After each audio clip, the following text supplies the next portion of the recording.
Live from Los Angeles, welcome back to Good Morning La La Land. Dr. Neil Schierholz is with us today. Thank you so much for all of the insight you're about to share. I just have to preface that. And you look dapper. Right.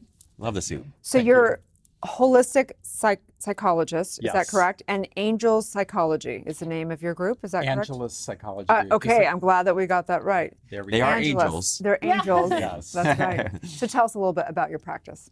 So we are a holistic practice, meaning, and I know that this is so much what you all talk about, the mind-body connection. We make absolutely no distinction between the two. I know it's part of the Western mind to distinguish between the Yes. mind and the body, but the work, how I was trained and the work that we do really treats the whole person. So how were you trained?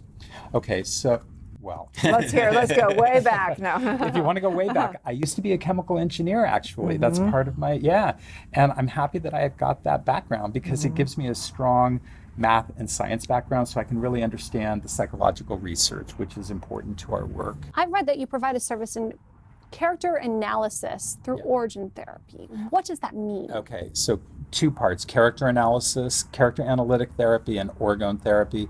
Orgone therapy is really two parts, which is the character analysis that you talked about, working with, I'm on thin ice because I know I need to speak in, okay, so working with. We like it. We're like, I was about to say the patient's superordinate personality and character structure. Too much. Basically, the sum total of the person's history that's held in the body. It would be like trauma held in the body that we can't really let go of.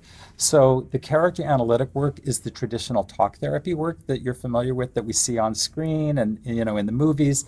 The somatic work, all right, which is completely integrated with that, is to break through the body armor and to get people in touch with who they really are. I know that you've been talking a lot about life purpose and that it's inside.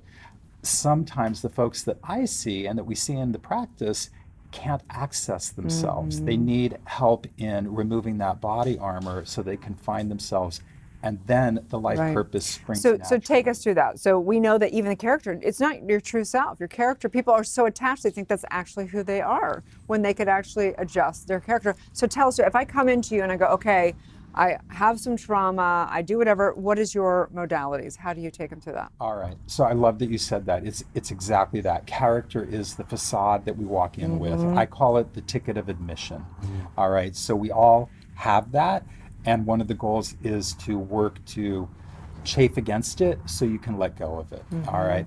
So part of it is the character analytic work, the talk therapy, confronting the patient sometimes, working with the unconscious defensive structure, making that conscious, breaking through that, both with verbal talk therapy. And then when I work with patients on the mat, instructing them in a certain way of breathing,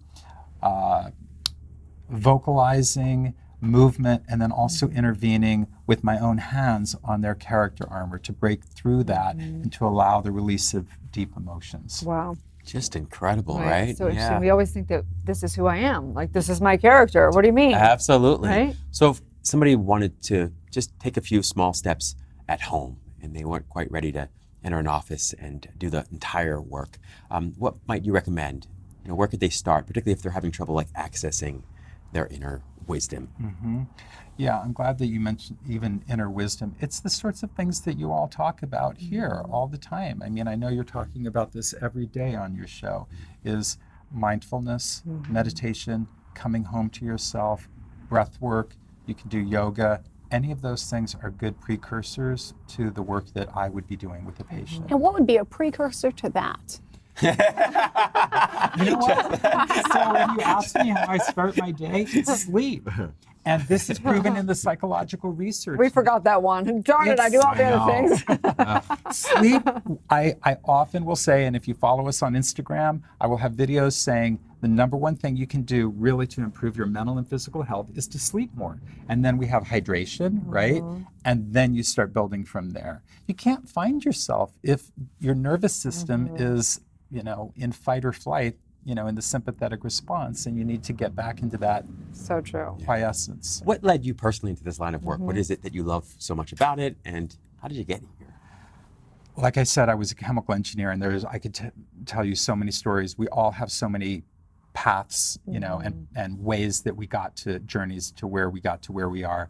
My own was this becoming a clinical psychologist was largely built on the fact that I used to consult. I had a consulting firm, so I've had 3 careers, engineer, consultant, now a psychologist. Rad, right? Yeah, it is. I keep reinventing myself. I think this may be the final stop, however. And I was consulting, I was doing some strategic planning with executives at a Fortune 100 company. And one of the executives came in late. We were in a hotel ballroom, okay? No sun, came in with dark sunglasses on, takes them off very in a cavalier manner and announces, oh, I just flew in from this destination where I was meeting with the CEO and president. This is a prominent branded global company. And I stood in the front of the room and I felt like my hands were tied behind my back. I thought, I know now a narcissist walked in the room, which is one of my specialties, dealing with narcissism, which is quite rampant in our world and our culture, especially now. But even more so as you move up an organization, right? Yes, Increasing sometimes. incidents often. Yes. Interesting. I didn't know what to do. And I thought, I need to add this to my repertoire. I thought I would learn this and then bring it back into my consulting work. And instead, my trajectory ended as where I'm at as a psychologist. We're so grateful it So did. interesting. So back to the somatics of all of it, is that Somatic. somatic? Sorry, I knew I said that wrong. So epigenetics now is proving that we have the memory of all lifetimes. So whether you believe in past lives or not, it doesn't really matter. What matters is that we have the memory. So how do you release that? How do you complete that with the clients? Yes, and interesting it that you said it doesn't really matter whether a patient is holding that belief or not. Doesn't matter, yeah. It doesn't really matter because it's the movement of energy and the return to oneself, right? Apart from the facade, that results in the healing. And then that's essentially a springboard or a launching place to one's purpose, where one's whole sexual functioning, healthy relationships, career, whatever it might be. You asked me how I do that. So again, I work with patients in traditional talk therapy, coupled and completely integrated with the somatic work from the soma, working with the body. So patients are lying down partially clothed on a mat in my office, breathing. It's a specific way of breathing to charge the body, to get the energy moving. When enough energy moves, I can intervene, I can see what's happening, intervene on the body, and that can result in release of deep emotion. So I've got to ask, what does it look like when you see that energy is moving? Because this might seem very far-fetched to some viewers at home. Yeah. Okay, so what I look for a lot of things, and this was 4.5 years of training on top of my doctorate. So That's like 40 years of training. I've been a student my whole life. Right? I get it. So what I'm looking for is a flow of energy. I'm looking for a lot of things, but one of the primary things I look for is a flow of energy through the body and where it's blocked. And where it's blocked is where I'm going to intervene, either with my words, my hands, or instructing the patient to do something. So a very, very typical example, and I work on almost all patients with this, and anyone who has TMJ, right, in the tight mouth, okay, clenching at night, very common place I will work. I will turn their head, and at the insertion point of the masseter muscle that controls the movement of the jaw, I will press in with my thumb. Usually that results in some kind of yelling, followed often by sobbing. What I find is men, and I don't mean to artificially bifurcate the genders, all genders welcome, and but in the male-ish side of that spectrum, I tend to find people who are socialized as men need to sob. Lots and lots and lots of crying and sobbing. Women, and those on that side of the gender spectrum, tend to need to rage and express anger. Yes, we get it out. Totally. No. And it's so congruent, right? With No, it's Time's Up good, and yeah. Me Too, and Yeah. right? Yeah. So this is obviously a genius. I believe that when we awaken, when we do our inner work, we turn on our abilities, and each ability in each person is a unique gift. So what would you say your unique gift is? I kid you not, when I'm at social events and people will talk about what's your superpower, my superpower, which I just kind of referred to, I can make anyone cry.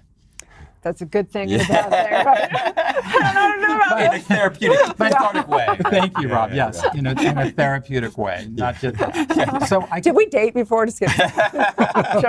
no, not in a mean way. I'm joking. in a loving I'm way. joking. So tell people where they can work with you. I'm sure you're very talented. Clearly, you're very educated, have a lot of wisdom, and some major gifts. So tell thank people where they can work with you. Yes, you can find us at angelaspsychologygroup.com. Angeles like Los Angeles, and at Angeles Psychology Group on Instagram. We have a large Instagram presence. It's a good place to Great find out videos more. on there too. Right. Really great. Thank you so much for all your divine work. Really appreciate it. Thank Yep. you. Thanks, Dr. Neil. Stay tuned. We'll be right back.